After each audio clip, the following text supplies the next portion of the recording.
Aleluia. Queridos, por gentileza, abra comigo o texto da palavra do Senhor lá no livro de segundo Reis, capítulo 2. Quero compartilhar com vocês do versículo 1 até o verso 8. Creio que é uma palavra do coração de Deus para a sua vida, para a minha vida. Creio que a meditação da palavra do Senhor há de conduzir-nos a dimensões novas em Deus, nesse novo encontro. Ok, queridos? Acompanhe a leitura, por favor. O texto diz assim: quando estava o Senhor para tomar Elias ao céu por um redemoinho, Elias partiu de Gilgal em companhia de Eliseu. Disse Elias a Eliseu: fica-te aqui, porque o Senhor me enviou a Betel. Respondeu Eliseu: tão certo como vive o Senhor e vive a tua alma, não te deixarei. E assim desceram a Betel. Então os discípulos dos profetas que estavam em Betel saíram ao encontro de Eliseu e lhe disseram: sabes que o Senhor hoje tomará o teu senhor, elevando-o por sobre a tua cabeça? Respondeu ele: também eu sei, calai-vos. Disse Elias a Eliseu: fica-te aqui, porque o Senhor me enviou a Jericó. Porém ele disse: tão certo como vive o Senhor e vive a tua alma, não te deixarei. E assim foram a Jericó. Então os discípulos dos profetas que estavam em Jericó se chegaram a Eliseu e lhe disseram: sabes que o Senhor hoje tomará o teu senhor, elevando-o por sobre a tua cabeça? Respondeu ele: também eu o sei, calai-vos. Disse-lhe, pois, Elias: fica-te aqui, porque o Senhor me enviou ao Jordão. Mas ele disse: tão certo como vive o Senhor e vive a tua alma, não te deixarei. E assim ambos foram juntos. Foram 50 homens dos discípulos dos profetas e pararam a certa distância deles. Eles ambos pararam junto ao Jordão. Então Elias tomou o seu manto, enrolou e feriu as águas, as quais se dividiram para os dois lados e passaram ambos em seco. Aleluia, aleluia. Queridos, eu quero compartilhar uma palavra, esse texto com vocês, nesse novo encontro. Quero falar um pouquinho a respeito de Elias e de tantas coisas que podemos e temos aprendido com a vida desse profeta de Deus, homem de Deus. Falar sobre Elias é uma atividade tremenda, prazerosa, porque Elias foi uma figura muito relevante, importante na história de Israel. É um dos maiores profetas que temos na história do Velho Testamento, Elias. Tão importante e marcou de tal maneira a nação de Israel, que quando Jesus veio, muitos confundiam Jesus com Elias, ou muitos acreditavam que Jesus era Elias, de alguma forma. A figura, o personagem, a presença daquele profeta foi tão forte, marcou de tal maneira a religiosidade, a memória, as impressões, a vida espiritual daquela nação, da nação de Israel, que eles não conseguiam, eles não tinham um outro referencial como o profeta, a não ser o profeta Elias, o profeta do fogo. Esse homem, ele não passava despercebido, ele não entrava, ele não saía, sem que os olhares da nação estivessem assim voltados para ele. Todos cuidavam os passos desse homem, e cada passo que ele dava, queridos, traz lições tremendas, abençoadoras para as nossas vidas. Olhar para a vida de Elias é um grande aprendizado. A sua vida, os fatos que marcaram cada etapa, essa etapa que nós lemos aqui, a etapa final, né, dos últimos momentos de Elias, quanta coisa tremenda, abençoadora aconteceu. E nesse texto que nós relatamos, queridos, ele traz algumas lições poderosas em Deus para as nossas vidas. E quanta coisa boa podemos aprender e queremos, assim temos ousadia em crer que o Senhor nos ajuntou nesse dia para falar ao nosso coração a respeito desse episódio, os últimos momentos da vida do profeta Elias. Diz a palavra do Senhor que eram os últimos momentos de Elias, desse profeta tremendo. Diz o versículo 1, né? Já inicia assim: quando estava o Senhor para tomar Elias ao céu. Ou seja, restavam poucos momentos na vida, no ministério de Elias. Deus iria recolher esse homem. Seria o último dia da vida desse homem. O que é que nós podemos aprender com o último dia da vida de um homem de Deus que havia marcado de forma tão singular, tão forte, a consciência religiosa de uma nação inteira, queridos? O que nós podemos aprender com a vida desse homem?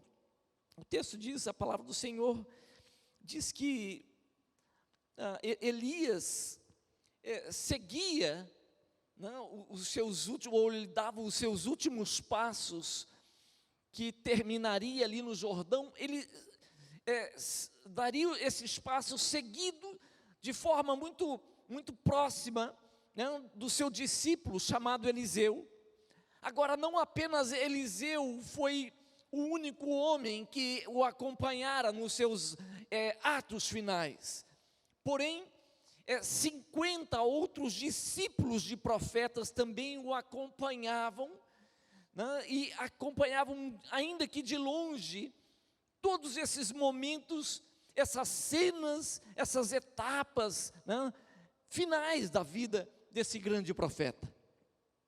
O último sinal sobrenatural de Elias, porém, foi vivenciado apenas por ele e pelo seu discípulo chamado Eliseu. Os 50 outros discípulos dos profetas ficaram distantes, observando tudo. Sabe, a primeira coisa que eu aprendo, compreendo, entendo quando leio esse texto, queridos, é que tem um vácuo na história, tem uma interrogação. Eu aprendo com essa interrogação porque quando vejo as etapas finais, os passos finais desse homem, eu consigo encontrar esse buraco, esse vazio espiritual, que é difícil entender. Eu compreendo quando olho esse texto aqui, queridos, que um único homem teve a ousadia de acompanhar Elias nos seus atos finais. 50 outros que tinham a mesma informação ficaram de longe, observando de longe ali no Jordão algumas coisas acontecendo.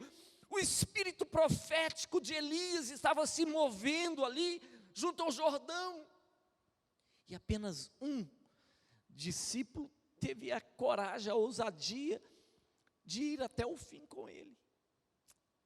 Eu compreendo, queridos, que apenas alguns passos, compreenda, entenda isso, por favor, abra os seus ouvidos nesse momento. Apenas alguns passos nos separam do nosso milagre, de uma vida sobrenatural no Espírito, no poder do Espírito Santo de Deus. Apenas alguns passos a mais. Esses homens estavam olhando algumas coisas acontecendo ali no Jordão. Eles viam de longe, e ali estava Elias e o seu discípulo de profeta, né, Eliseu, as coisas acontecendo. Pensa no mover profético acontecendo ali no Jordão. Diz o texto da palavra do Senhor que Elias enrolou a sua capa, ele feriu as águas se abriram, eles passaram. Queridos, essa coisa não é assim simples. Não é tipo uma dor de cabeça que você ora e fala: Senhor, uma dor de cabeça, uma enxaqueca terrível, põe a tua mão, né, e a tua misericórdia vem aí. De repente você fala: oh, minha dor de cabeça sumiu. É grande, já é grande, amém? Agora, não se divide, as águas de um rio não se dividem, não se abrem assim, de forma costumeira. Quantos já viram? Alguém já viu isso? Eu nunca vi. Algo singular estava acontecendo junto ao Rio Jordão. Há alguns passos, queridos, apenas alguns passos, e a vida desses homens seria totalmente, radicalmente transformada. Apenas alguns passos nos separam de uma vida sobrenatural de Deus. Eu fico pensando quantas pessoas, gente boa, tem orado, né, tem assim jejuado, paga um preço tremendo na presença do Senhor, clamado a Deus, dizendo: Senhor, o Senhor poderia transformar a minha vida, Senhor, tem tanta coisa oculta no meu coração, são anseios ocultos que eu não tenho coragem nem de falar para alguém, mas são anseios que o Senhor poderia responder, o Senhor poderia fazer. E Deus pode, amém? O Deus dos impossíveis, para do Senhor não há impossíveis. Porém, o que nos separa desse momento, desse ato, são apenas alguns passos a mais. É o que separava os discípulos, esses 50 discípulos dos profetas, daquele profeta ousado, corajoso, que desceu junto ao Jordão com Elias. Eu queria te perguntar no início dessa palavra, quais são os passos que faltam para você? Quais são os passos que você ainda não tomou? Talvez você tenha consciência, não tenha discernimento que você precisa tomar alguns passos. Alguns não sabem de fato, alguns dizem assim: pastor, eu não sei quais são os passos que eu tenho que tomar, mas tem gente que tem consciência. Essa coisa não é desconhecida, ela não é abstrata, né? Não é aquela coisa assim, né? Se o Senhor em visão me falar. Não, você tem, diante dos teus olhos você sabe, mas você ainda não tomou. Quais são esses passos que te separam desse mover sobrenatural de Deus? Que te tiram desse lugar comum, e te caminha, e te leva, e te conduz a uma vida sobrenatural no poder do Espírito Santo de Deus. Para entendermos isso, eu gostaria de olhar um pouquinho não sobre a vida daquele homem ousado, mas sobre a vida daqueles 50 homens, 50 discípulos de profeta. Eles deixaram alguns vestígios aqui no texto, e a palavra do Senhor nos revela algumas coisas que esses homens fizeram ou deixaram de fazer, que vão nos ensinar muito a respeito de quais são os passos que nós precisamos tomar, né, para que alguma coisa aconteça de forma definitiva, e mude o destino, mude a nossa história, assim definitivamente, mude o nosso destino para sempre, amados. Amém ou não? Aleluia. Deixa eu perguntar para vocês, aliás, quantos aguardam alguma mudança repentina, tremenda, poderosa, que mude assim, de forma tremenda, né, o destino, a trajetória da sua vida? Porque de repente você está ouvindo tudo isso e fala: pastor, tranquilo, não quero que mude nada. Não, tá bom, quem disse que eu quero que mude? Né? Alguém? Né? Alguém? Amém? Faz assim. Fala, não para mim, Espírito Santo, fala: Espírito Santo, lembra de mim, eu estou nessa. Eu estou levantando as minhas mãos aqui, porque eu estou nessa. Eu quero. Aliás, eu quero não, eu preciso. É diferente, né? É diferente.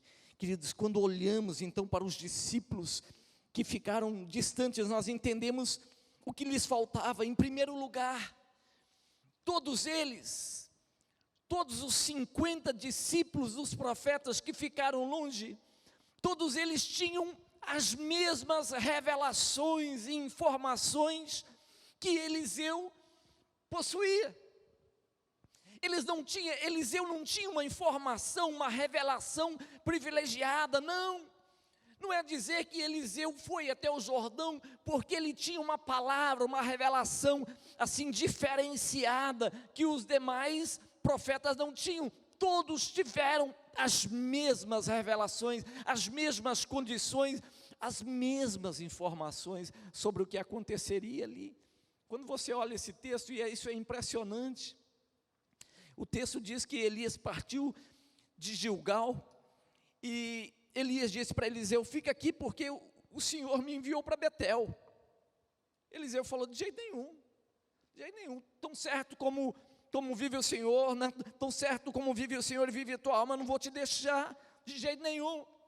E desceram ambos para Betel. Quando chegaram em Betel, uma coisa estranha aconteceu.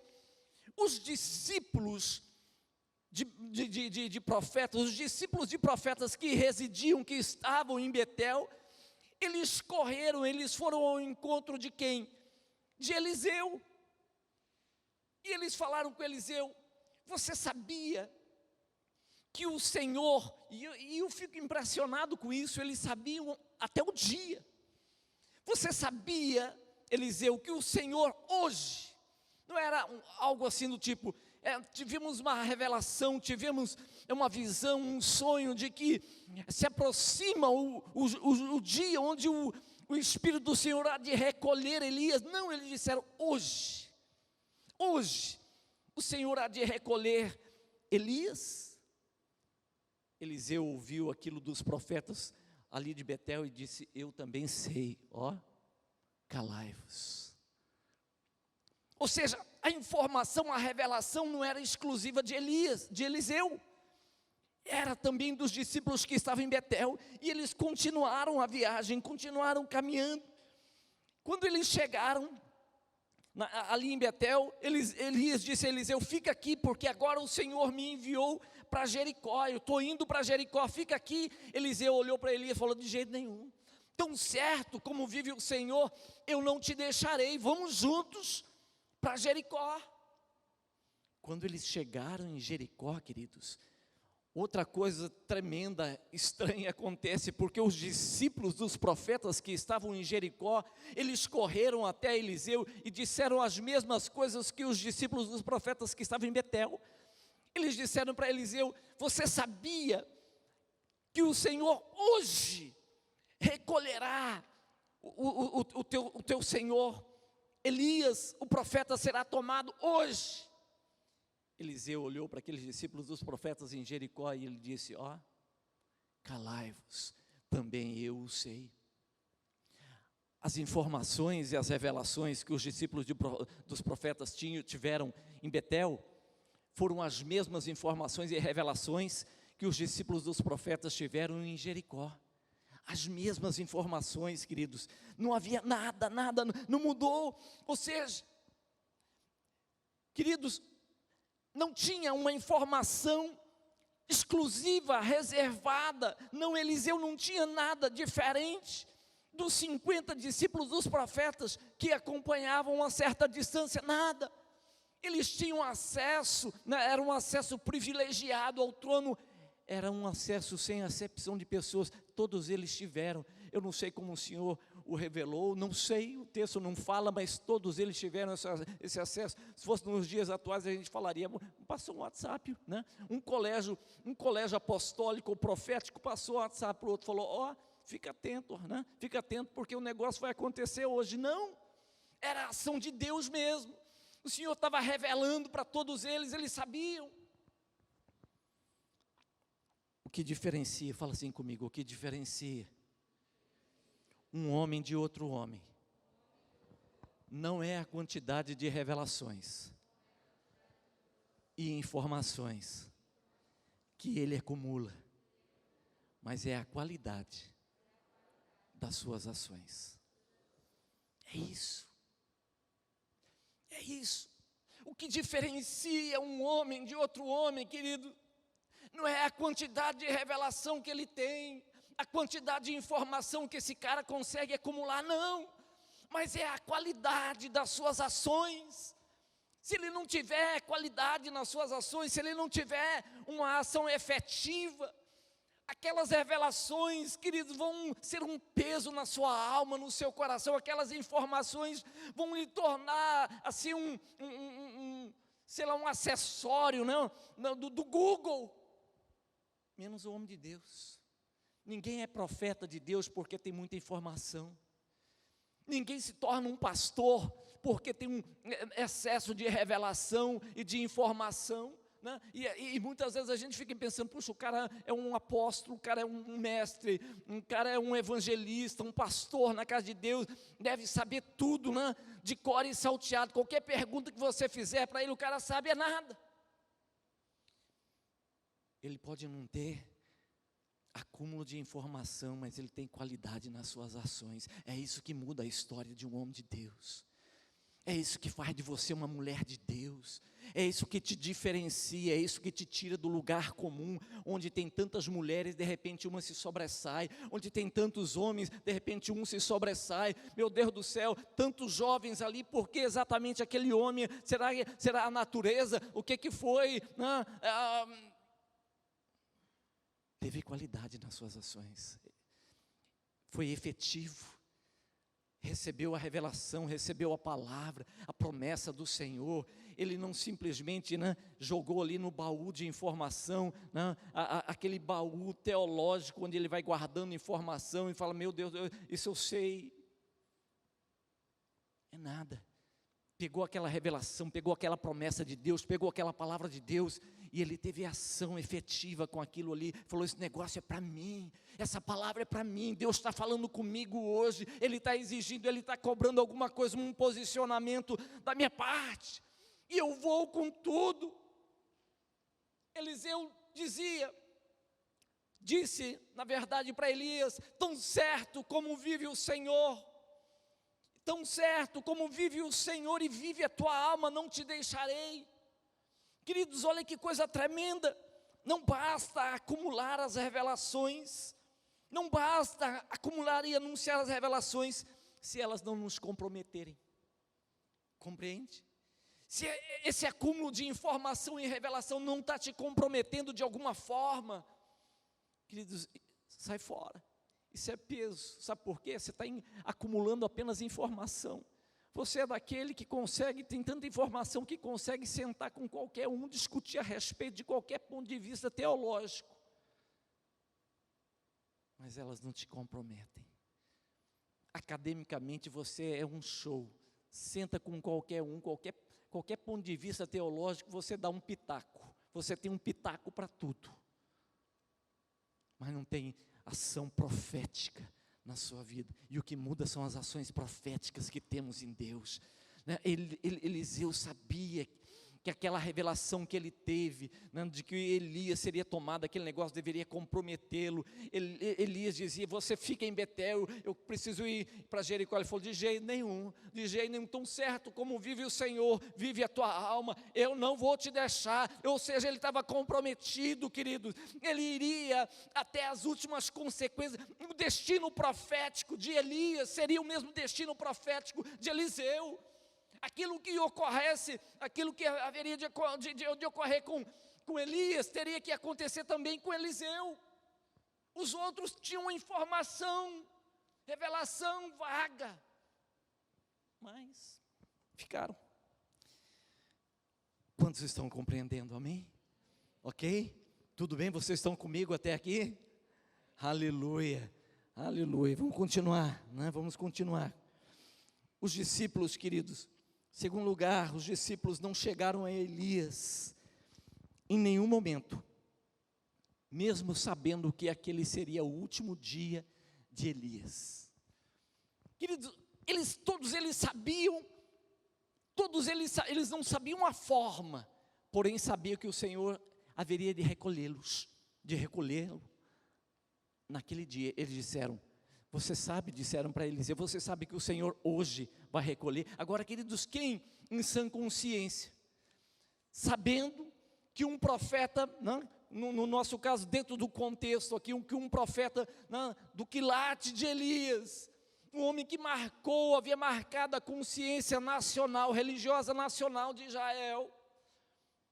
Quem em sã consciência, tendo uma revelação dessa, não grudaria num homem desse?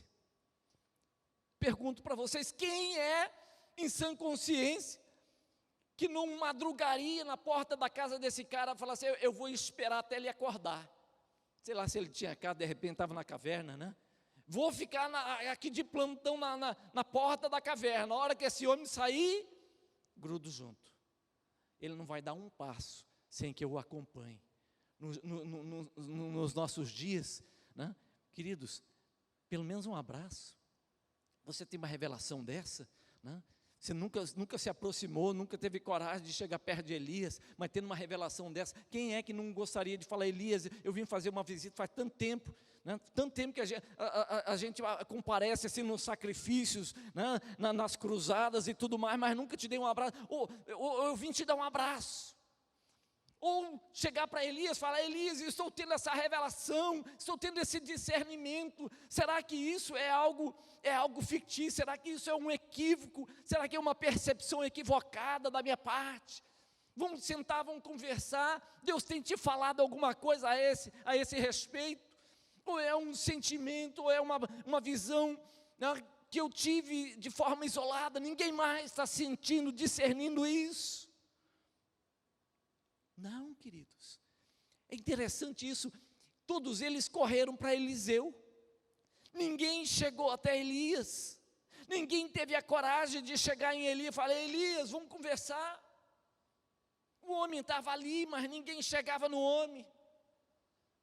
Eu lembro de um episódio que a palavra do Senhor descreve, que aconteceu lá na ceia, a última ceia que o Senhor Jesus participou.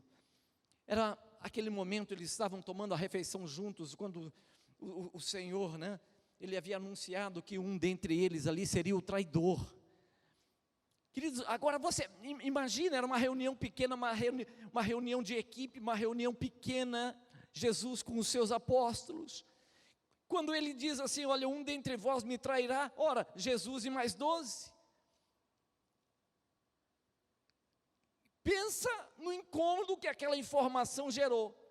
Pior, não é o incômodo que aquela informação, pior foi a falta de coragem e ousadia dos apóstolos, dos discípulos de Jesus, porque ninguém teve a coragem de chegar em Jesus e falar, Jesus, sou eu? Senhor, nós estamos em família, isso é uma reunião de equipe apostólica, o Senhor tem trabalhado conosco durante 3 anos, né? Tem nos instruído, tem nos formado, o Senhor vai nos privar dessa informação relevante, importante? Ninguém. Agora Pedro, queridos, Pedro chega, ele não tem a coragem de chegar em Jesus, mas ele chega em João, e fala, João, chega lá, busca essa informação privilegiada para nós, precisamos resolver esse negócio, ou o incômodo, ou o estresse que está gerando aqui na equipe apostólica, né? Busca esse negócio, porque precisamos saber quem é. Agora João, queridos, ele se reclina ao peito de Jesus, e ele diz, Jesus, quem é o cara? Né? Quem é o cara? Jesus fala, é aquele a quem eu dei um pedaço de pão molhado. Ele vai, molha um pedaço de pão e entrega para Judas. Queridos, olha que coisa tremenda. O único relato a esse respeito é descrito no Evangelho de João. E João, o próprio João que escreve a epístola, ele diz assim, o discípulo amado. O discípulo amado se aproxima de Jesus e busca essa informação. Agora, quem é que está dizendo, quem é que disse que ele era o discípulo amado? Você já se perguntou sobre isso? Jesus em momento nenhum disse para nenhum deles que eles estavam sendo assim selecionados, separados com o mais amado, bem amado ou não, pouco amado, em momento nenhum. Judas, o próprio Judas, aquele que o traíra, né, que havia de traí-lo, ele era tão bem amado, tão aceito, tão acolhido no grupo, que ninguém desconfiava que fosse o próprio Judas. mesmo sendo um cara ausente, mesmo sendo um cara do tipo, começava a reunião, ele marcava a presença, todos viram Judas ali, ele caía fora. Ele tinha uma agenda paralela. Nem Judas, nem de Judas eles desconfiaram. Quem é que se considerava amado? O próprio João. É alguma coisa assim do tipo, né? Ali na igreja, eu sou o mais espiritual. Ninguém disse isso. O cara se considera. Já pensou? Nos nossos dias, nós olharíamos para esse cara, né? Diríamos, como muitos dizem, se acha, né? O cara, João, se achava. Agora, por ele se achar, né, por ele ter essa coisa do sentimento bem nutrido, bem suprido, querido, ele teve informação privilegiada. Às vezes nós não temos acesso a informações privilegiadas, nós não temos acesso ao coração do Pai, sabe por quê? Não é porque Ele rejeita, Ele esconde, não, porque nós não nos aproximamos, nós não temos a ousadia, a intrepidez de chegar diante do Senhor e falar, Senhor, não, o que está acontecendo? Nós deixamos que outros entrem, pessoas melhor resolvidas na sua alma, nas suas emoções, acessem lugares, né, desçam ao Jordão, vão para os lugares sobrenaturais, onde os céus estão rasgados, abertos, e nós ficamos olhando de longe, e olhamos, não, mas ele é o queridinho do Pai, não, aquela menina, ela é a queridinha do Pai. Isso está acontecendo na vida dela, porque Deus tem, né, assim um xodozinho com ele. É nada, é gente como João que diz a seu respeito assim, eu sou amado pelo Pai. Os outros, eles se omitiram, eles recuaram, porque acreditavam que o privilégio, o acesso era somente de João. Só João que disse isso, queridos. Os 50 discípulos dos profetas olharam para Eliseu, aquele discípulo ousado, intrépido, que dizia assim, eu não vou arredar o pé, eu vou contigo até as últimas consequências. Eles ficaram olhando tudo aquilo ali, né? Eles se tornaram passivos, permitindo que apenas um homem entrasse naquele mover profético ali do Jordão. Eles ficaram ali perplexos diante daquilo, vendo as coisas acontecerem a certa distância. Somos todos amados pelo Pai, amém? Você e eu somos amados, mas pastora, da forma como eu sou, da forma como você é. Da forma como você é. Recordo muito da frase de uma amada irmã, ela falava bastante, eu guardei essa frase, e ela dizia na oração, e dizia em algumas pregações que ela ministrou, ela dizia assim, apesar de mim, Deus a amava, apesar de mim. É isso, Deus nos ama, apesar de você, Deus nos acolheu, apesar do que somos e como somos. Talvez você tenha tantas informações a seu respeito, você fala assim, eu não posso. Deus te ama do mesmo jeito, Ele não tem acepção de pessoas, seus braços estão abertos, acolhendo a todo aquele que se aproxima, mas com todas as minhas dúvidas, fica tranquilo. Se tem uma coisa que Deus está assim acostumado, é lidar com as nossas incredulidades. Às vezes ficamos em dúvida, incrédulos diante de tanta coisa, Ele está acostumado. Não foi a incredulidade de Tomé que afastou Jesus da reunião, pelo contrário, Jesus fez questão de entrar naquela reunião, chegou ali, Ele se dirigiu logo a Tomé, falou, Tomé, como é que é o negócio? Né? Você está duvidando? Cai fora da equipe. Não, ele falou, põe a mão aqui, vamos resolver logo essa questão. Você está com vontade de botar o dedo aqui? Põe o dedo aí, resolve logo, resolve isso na sua alma, resolve isso aí na tua fé. Você precisa se mover, você precisa caminhar, você precisa avançar, você precisa crescer. Deus está acostumado com a incredulidade da igreja. Fica tranquilo, queridos, nada o afasta. O amor do Senhor é um amor sem limites. Ele ama. Deus amou o mundo de tal maneira, quer dizer, Ele nos ama, independente de nós, daquilo que somos, como fazemos, Ele decidiu amar. é algo que estava pronto no coração dele. Nada o afastaria. Amém, amados?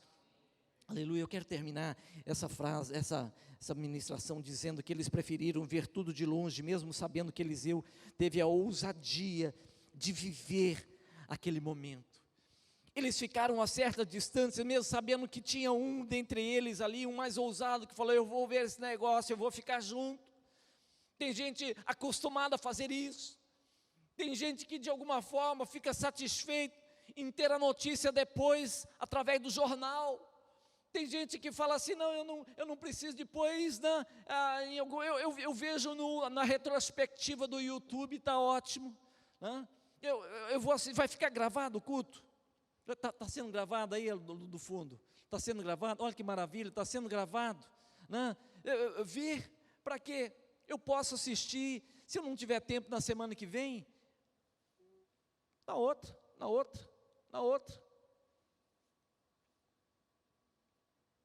Tem gente que gosta de ter essa informação assim, né, à distância. Reunião de oração, para quê? Eu posso orar em casa, não é verdade? Eu posso orar em casa, eu faço as coisas tudo de forma remota, virtual, né? O acesso ao trono da graça é virtual, pastor. Eu fecho a porta do meu quarto, é aquela maravilha, né? E o fogo cai, eu levanto as mãos, eu dou aquele sapateado no meu quarto ali, o negócio acontece, a nuvem da glória vem, eu sozinho. Mas nós não temos coragem de checar se esse negócio tem solidez. Eu não tenho coragem de me aproximar. A certa distância, quais são os hinos, os cânticos que tocaram? E que foi bom que eu nem tenha aparecido naquele culto. Cantar a música daquele homem, daquele cantor, daquela cantora. Eu nem gosto, nem suporto quando ouço. Tem uma voz estridente, que bom que eu nem fui no culto. E aí a gente vai, né, vamos nos conformando em ficar a certa distância do Jordão, sabendo as coisas depois, pelo jornal, pelo ouvir falar, né? A coisa aconteceu,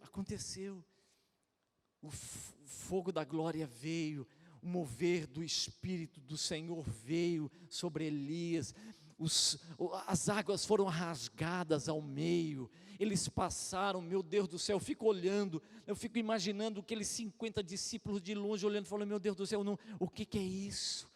Logicamente eles lembraram de Moisés no Mar Vermelho, falou: milagres do passado ainda acontecem nos dias atuais, acontece, e nós estamos apenas a alguns metros, a pouco de, perderam. Eliseu estava ali, passando aquelas coisas poderosas acontecendo, e ele botando o pé, né, sentindo o fogo da presença da glória do Senhor ali junto, aleluia. A sua vida, queridos, a sua vida nunca mais seria a mesma, nunca mais. Eu fico imaginando se desses 50 tivéssemos pelo menos 10 homens ousados, 10 discípulos de profetas ousados para falar como Eliseu: tão certo como vive o Senhor e vive a tua alma, eu não te deixarei.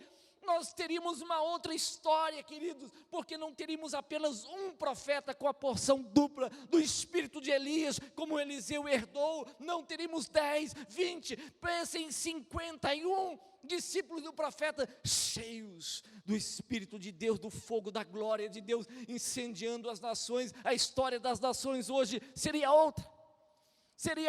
Tivemos graças a Deus, glória a Deus, pela vida de Eliseu, que diz: eu vou até as últimas consequências, aleluia.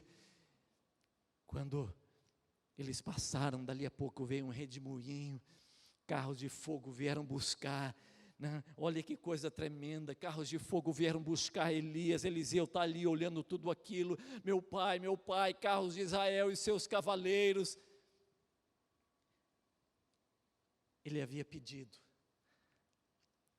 havia pedido algo para Elias, falou: eu quero que me toque por herança a porção dobrada do Espírito que está sobre a sua vida. Elias olha para ele e fala: você pediu coisa difícil, rapaz, dura coisa você pediu, mas se você me vir e ver esse momento e contemplar esse momento quando eu for levado aos céus, o Senhor vai fazer isso na sua vida. Ele estava ali juntinho, quando ele é levado, deixa a capa cair, ele vai embora, né? A carruagem já levou esse homem, ele pega aquela capa ali, amados. Começa a história de um homem que era discípulo de profeta, para a história de um profeta com a porção dobrada do Espírito de Elias, porque decidiu não ficar longe, distante, mas decidiu estar junto, perto, se comprometer com a história de Deus na sua geração. O que falta para você? Quais são os passos que ainda faltam? Eliseu decidiu tomar esses passos, adotar esses passos, assumir esses passos. Você é daquelas pessoas que tem muita informação, tem informação, revelação demais, mas não tem ação. Hoje o Senhor te chama para você equilibrar esse negócio, informação, revelação. Esse negócio é bom, não é ruim não, mas isso sem ação não tem valor nenhum. Te faz um chato gospel, tão somente. Entende? Precisamos de ações efetivas, ações espirituais, proféticas em Deus. Você ainda é dominado pelas suas emoções e elas te mantêm afastado do sobrenatural de Deus. Ah, pastor, eu não mereço. Essas pessoas com as quais convivo, crescemos juntos, eles estão se destacando, mas elas são amadas, queridinhos do papai. São as tuas emoções equivocadas, tem muito ruído nas tuas emoções, e você nunca se permitiu ser confrontado, apertado, para saber se essas informações procedem ou não, se as emoções procedem ou não. De repente você fica como Pedro, vai lá João, vai lá, busca a informação privilegiada. Finalmente, você ainda mantém o isolamento social, e fica distante, satisfeito por acompanhar tudo de longe. Estou satisfeito, pastor, estou satisfeito. O importante é que alguém foi, né? Que bom que sempre tem um ousado, um mais atrevido, que vai. Eu estou contente, acho que o meu chamado é esse, é de ver, contemplar tudo de longe. O Senhor nos chama para darmos passos relevantes, ações concretas e efetivas. Eu gostaria de convidá-lo a se colocar em pé nesse momento, em nome de Jesus. O Senhor nos chamou, nos chama, nos ajuntou nesse dia, para te dizer que Ele não tem filhos nem filhas privilegiados, senão uma geração, uma multidão, senão todos amados do Pai, queridos do Pai. Você pode colocar a mão assim no seu coração, falar assim: obrigado, Senhor, porque eu sou mesmo o queridinho, a queridinha do Pai. O acesso à tua presença foi um acesso liberado. O véu que nos separava, ele foi rasgado, e há um novo e vivo caminho para que eu possa entrar. O sacrifício eu não preciso oferecer, porque ele foi oferecido por Cristo Jesus, um único sacrifício, um único preço pago, o sacrifício ofertado, oferecido. Agora eu tenho livre acesso à presença de Deus, livre acesso. O Espírito que o Senhor colocou em nós, o Espírito de adoção, que clama: Abba, Pai, Paizinho, Paizinho. Ou seja, é esse o Espírito tremendo e poderoso que Ele colocou, queridos, que nos acolhe, que afasta toda dor, toda indiferença, todo ruído, queridos, afasta, isso ficou longe, todo o pecado que tenazmente nos assedia, está longe. Nós temos o Espírito Santo de Deus nas nossas vidas, separados, selados, para vivermos o melhor de Deus, no melhor da intimidade com Ele, aleluia. Essas informações privilegiadas você pode ter, basta que você vá para esse lugar do relacionamento, aleluia. Basta que você acesse a sala do trono, né? Não é aquele de quem bate, né? Assim: pastor, eu sou tão humildezinho, será que ele vai me receber? Ei, entra na sala do trono. Essa sala está com a porta aberta para te acolher, para te receber. E quando você chega, a primeira coisa é: que bom que você veio, filho, filha. Esse lugar estava reservado para você. Por isso que quando Jesus disse, anuncia que Ele deveria voltar e o Espírito Santo viria, Ele falou: eu volto para o Pai, e ali eu vou preparar-vos morada. Isso está sendo construído por Ele, para nós. Quando você chegar, quando nós chegarmos, está tudo pronto. Ou seja, você é bem-vindo hoje, será sempre bem-vindo, aleluia. Aleluia, queridos, aleluia. Desça, queridos, saia do lugar comum. Saia do lugar comum, daquele lugar onde 50 discípulos dos profetas apenas olhavam de longe e não tinham coragem de se aproximar, de dar alguns passos efetivos, proféticos. Saia desse lugar comum. Pode ser o profeta, o apóstolo, o arcebispo, o querubim, seja quem for. Sai. Se são pessoas que não têm efetivo, não têm ações efetivas, sai do meio desse negócio, de passos efetivos, em direção ao Senhor, em direção ao Jordão. Fala: Deus, eu quero me comprometer, eu quero que a palavra, as promessas, a visão do Senhor me comprometa, me consuma, que o fogo da glória do Senhor mude radicalmente a minha história, um novo destino, uma nova história. Ei, uma nova história, queridos, aleluia, aleluia. Ei, levante as suas mãos. Muita presença do Senhor nessa reunião, nesse lugar, nesse ambiente. Levante as suas mãos.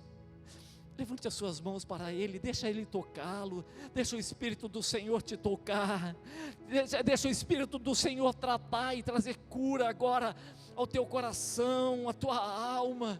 Deixa o Espírito do Senhor retirar todo o sentimento equivocado, toda informação equivocada. Mas pastor, eu ouvi, queridos, há tanta coisa que nós ouvimos, que não é isso que deveríamos ter ouvido. Sabe por quê? Porque às vezes o tom de voz, às vezes a forma como falamos, nos levam para lugares equivocados. O Senhor quer falar novamente ao teu espírito. Deixa Ele falar com você, deixa Ele tocar você, deixa Ele curar você, deixa Ele fortalecê-lo, deixa que a alegria, deixa que o poder do Espírito Santo de Deus venha sobre a sua vida nesse momento, e Ele te conduza para esse lugar do sobrenatural, do milagre, junto ao Jordão, junto a esse lugar das manifestações, do rasgar das águas, do divisor das águas, para um novo começo. As águas se dividiram para que Eliseu tivesse um novo começo. A partir dali, uma nova história é o teu destino. Espírito Santo, toca-lhes. Espírito Santo, toca esse homem, toca essa mulher nesse momento. Eu clamo por isso. Vai tocando ele, Senhor, vai tocando ele, vai tocando ela, Senhor, vai tirando essa dor, Senhor, vai tirando essa mágoa. Senhor, vai tirando a mágoa desse coração, dessas questões, Senhor Deus, que o Senhor já perdoou, já tratou. Deus, essas águas paradas e passadas, Senhor, ó Deus, não podem mais mover a vida desse homem, dessa família, ó Deus, desse jovem, dessa mulher. Não, em nome do Senhor, agita essas águas mesmo, Senhor. Move essas águas, mova o teu sobrenatural na vida dele e dela, Senhor. Ó Deus, que ele não se torne, que ela não se torne, ó Deus, um mero expectante, Senhor. Ó Deus, alguém que tem apenas expectativas, mas está conformado em ver as coisas de longe. Não, ó Deus, dê a ele, dê a essa mulher, dê a esse homem, ó Deus, uma santa ousadia, Senhor, para que ele desça o Jordão, para que ele viva o melhor no poder do Santo Espírito de Deus.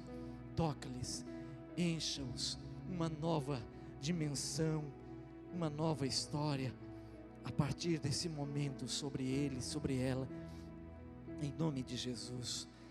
Obrigado, Pai, obrigado por esse momento, obrigado pela Tua palavra, obrigado pela unção do Teu Espírito sobre nós, que nos habilita, que nos capacita, que nos forma, oh Deus, que de alguma forma nos estica, Senhor, a crescermos, nos impulsiona a uma vida de crescimento, de compromisso contigo. A honra e a glória te pertence, Senhor.